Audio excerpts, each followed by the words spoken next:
بسم اللہ الرحمن الرحیم۔ آج ہم فضائل اعمال میں حکایت صحابہ کے باب دین کی خاطر سختیوں کا برداشت کرنا، اس میں دوسرا قصہ حضرت انس بن نضر رضی اللہ عنہ کی شہادت کا پڑھیں گے۔ حضرت انس بن نضر رضی اللہ عنہ ایک صحابی تھے جو بدر کی لڑائی میں شریک نہیں ہو سکے۔ ان کو اس چیز کا صدمہ تھا، اس پر اپنے نفس کو ملامت کرتے تھے کہ اسلام کی پہلی عظیم الشان لڑائی اور تو اس میں شریک نہ ہو سکا۔ اس کی تمنا تھی کہ کوئی دوسری لڑائی ہو تو حوصلے پورے کروں۔ اتفاق سے احد کی لڑائی پیش آ گئی، جس میں یہ بڑی بہادری اور دلیری سے شریک ہوئے۔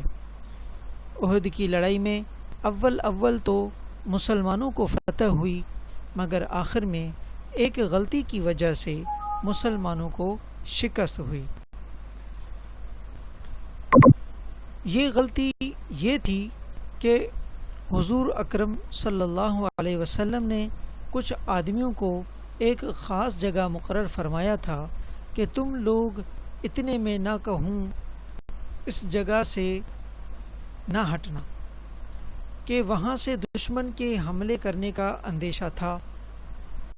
جب مسلمانوں کو شروع میں فتح ہوئی تو کافروں کو بھاگتا ہوا دیکھ کر یہ لوگ بھی اپنی جگہ سے یہ سمجھ کر ہٹ گئے کہ اب جنگ ختم ہو چکی، اس لیے بھاگتے ہوئے کافروں کا پیچھا کیا جائے اور غنیمت کا مال حاصل کیا جائے۔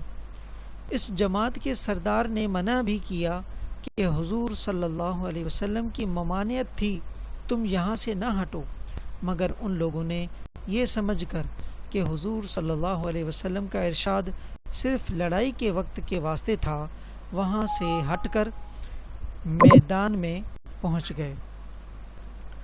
بھاگتے ہوئے کافروں نے اس جگہ کو خالی دیکھ کر اس طرف سے آ کر حملہ کر دیا۔ مسلمان بے فکر تھے، اس اچانک بے خبری کے حملے سے مغلوب ہو گئے اور دونوں طرف سے کافروں کے بیچ میں آ گئے، جس کی وجہ سے ادھر ادھر پریشان بھاگ رہے تھے۔ حضرت انس رضی اللہ عنہ نے دیکھا کہ سامنے سے ایک دوسرے صحابی حضرت سعد بن معاذ رضی اللہ عنہ آ رہے تھے۔ ان سے کہا کہ اے سعد، کہاں جا رہے ہو؟ خدا کی قسم، جنت کی خوشبو احد کے پہاڑ سے آ رہی ہے۔ یہ کہہ کر تلوار تو ہاتھ میں تھی ہی کافروں کے ہجوم میں گھس گئے اور اتنے شہید نہیں ہو گئے، واپس نہیں لوٹے۔ شہادت کے بعد ان کے بدن کو دیکھا گیا تو چھنی ہو گیا تھا، اسی سے زیادہ زخم اور تلوار کے نشان بدن پر تھے۔ ان کی بہن نے انگلیوں کے پوروں سے ان کو پہچانا۔ یہ واقعہ کتاب الاستیعاب باب انس بن نضر جلد نمبر 1 صفحہ نمبر 108 میں منقول ہے۔ فائدے میں شیخ لکھتے ہیں کہ جو لوگ اخلاص اور سچی طلب کے ساتھ اللہ کے کام میں لگ جاتے ہیں، ان کو دنیا ہی میں جنت کا مزہ آنے لگتا ہے۔ یہ حضرت انس رضی اللہ عنہ زندگی ہی میں جنت کی خوشبو سونگھ رہے تھے۔ اگر اخلاص آدمی میں ہو جائے تو دنیا میں بھی جنت کا مزہ آنے لگتا ہے۔